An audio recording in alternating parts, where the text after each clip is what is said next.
When people imagine getting their Portugal residency card, they imagine relief, celebration, closure. And yes, there is relief, but what surprised me was what came after. A quiet phase. Once the card is in your hand, the noise drops, paperwork pauses, the urgency disappears, and suddenly you're left with something that nobody really talks about. Space.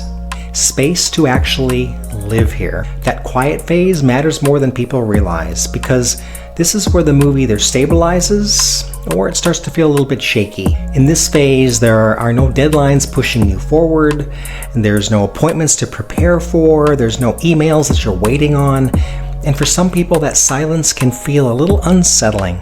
This is where you start asking the bigger questions, like, okay, now what?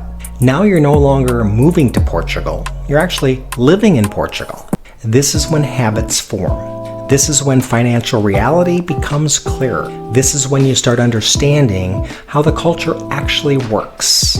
Not as a visitor, not as an applicant, but as a resident. My advice for this phase is simple.